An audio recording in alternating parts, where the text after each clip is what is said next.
সংসারে নিয়তি অনেক কিছু নির্ধারণ করে, যেমন প্রত্যেকটি জিনিসের সীমারেখা। শরীরের মধ্যে থাকা জল, তার মাত্রাও এই নিয়তি নির্ধারিত করে রেখেছে। কি করে? দেখুন, যদি সঠিক সময় আপনি পরিশ্রম করে নিজের ঘাম না ঝরান, তাহলে কিছু সময় পরে আপনার চোখের জল অবশ্যই ঝরবে। কারণ সবকিছু যদি ভাগ্যের জোরে পেয়ে যাওয়া যায়, তাকে কর্মের দ্বারা সামলে রাখতে হয়। যদি পরিশ্রম করতে থাকেন, তাহলে যা পেয়েছেন তা সামলে রাখতে পারবেন, আর যা যা আপনি পেতে চান তা অবশ্যই পাবেন। কিন্তু যদি পরিশ্রমের থেকে দূরে থাকেন, তাহলে যা পেয়েছেন তা তো হারিয়ে ফেলবেনই, আর যা পেতে চান তার তো কোনো প্রশ্নই ওঠে না, আর বয়ে যাবে শুধুমাত্র অশ্রু। এবার সিদ্ধান্ত আপনার। কি ঝরাতে চাইবেন আপনি? ঘাম নাকি অশ্রু? রাধা রাধা। এই জীবনে মানুষ শুধু তিনটি জিনিসের পেছনে ছোটে: ছায়া অর্থাৎ সঙ্গী সম্মান, কায়া অর্থাৎ সুন্দর বলিষ্ঠ শরীর, আর তৃতীয় হল মায়া অর্থাৎ ঐশ্বর্য। এবার অবাক করার মতো বিষয় হলো, সময় এলে পরে এই তিনটি বস্তুই সবার আগে আপনাকে ত্যাগ করে। অন্ধকারে ছায়া আপনাকে ত্যাগ করে, বার্ধক্যে কায়া আপনাকে ত্যাগ করে, আর অন্তিম সময়ে মায়াও আপনাকে ত্যাগ করে। এগুলো কিছুই কাজে আসে না যার পেছনে আপনি সারা জীবন দৌড়েই যাচ্ছিলেন।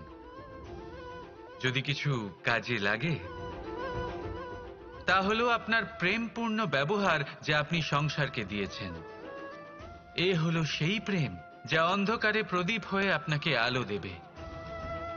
এ হলো সেই প্রেম যা বার্ধক্যে হাত রূপে আপনাকে শক্তি দেবে, সহায়তা করবে।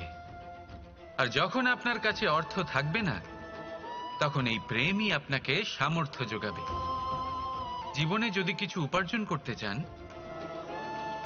তাহলে শুধু প্রেম উপার্জন করুন।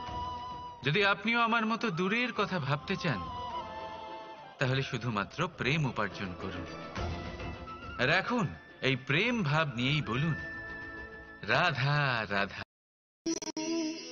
কখনো প্রদীপ জ্বালাতে গিয়ে আপনার হাত পুড়ে গেছে? একবার মনে করে দেখুন সেই অনুভূতি। এক্ষুনি মনের মধ্যে যন্ত্রণার এক অনুভূতি বয়ে যাবে। কখনো হাঁটতে হাঁটতে পায়ে কাঁটা ফুটে গেছে? মনে করুন, এক্ষুনি মনের মধ্যে যন্ত্রণার এক অনুভূতি বয়ে যাবে। এরকম কেন হয়ে থাকে? কষ্ট তো শুধু তখন হয়েছিল, কিন্তু যদি আজ মনে করেন, তাহলে সেই যন্ত্রণা আপনার মনে মাথায় থেকেই যায়। এরকম কেন হয়ে থাকে যে জীবনে যখনই আমরা যন্ত্রণার অনুভব করি, তারপর আমরা সেই যন্ত্রণা নিজের সাথে বহন করে নিয়ে চলি? কারণ হলো একটাই, চিন্তা। কোনো যন্ত্রণাই এতটা কষ্ট আমাদের দেয় না যতটা কষ্ট এই চিন্তা দেয়। তাহলে এই চিন্তা ত্যাগ করুন, আর ভাবুন যে কিভাবে নিজেকে সব সময় আনন্দে রাখা যায়। আর অতীতকাল এবং ভবিষ্যতের চিন্তা ছেড়ে দিন, এই বিষয়ে ভাবাই ছেড়ে দিন। শুধুমাত্র এটা ভেবে নিন যে আজ আমায় নিজেকে আনন্দে রাখতে হবে, যে করেই হোক। এটা করা শুরু করে দিন। তারপর আপনি দেখবেন আপনার কাল, পরশু, পরের সপ্তাহ, সমস্ত মাস, সমস্ত বছর, পরের বছর, সম্পূর্ণ জীবন আপনি শুধুমাত্র প্রসন্নতাই পাবেন। এবার আসুন এই প্রসন্নতার সাথেই বলুন, রাধা রাধা। কখনো ভেবে দেখেছেন আমরা জিহ্বার সাথে সাথে কান কেন পেয়েছি? এবার আপনি বলবেন, এ তো সহজ কথা, যাতে আমরা কথা বলার সাথে সাথে শুনতেও শিখি। এবারের আরো একটা গুরুত্ব আছে। আগে আমাকে বলুন, নিজের প্রশংসা শুনতে কার না ভালো লাগে? সবারই ভালো লাগে। এটাই হলো মূল কথা।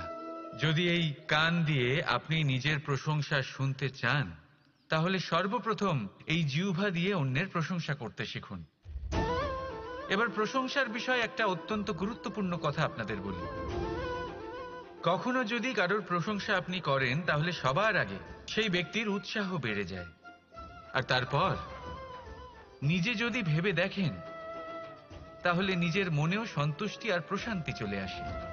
আর একবার যদি এই মন প্রশান্তিতে ভরে যায়, তারপরে কেউ প্রশংসা করুক বা না করুক কিচ্ছু যায় আসে না।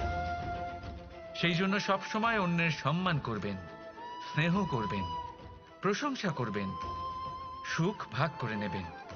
যার মধ্যে যেটা ভালো আছে তা বলুন, তাকে মনে করান তিনিও ভালো, তার উৎসাহ বাড়িয়ে তুলুন। তিনি জীবনে সামনে এগোবেন, আর এই ব্রহ্মাণ্ড আপনাকে কখনো পিছিয়ে থাকতে দেবে না।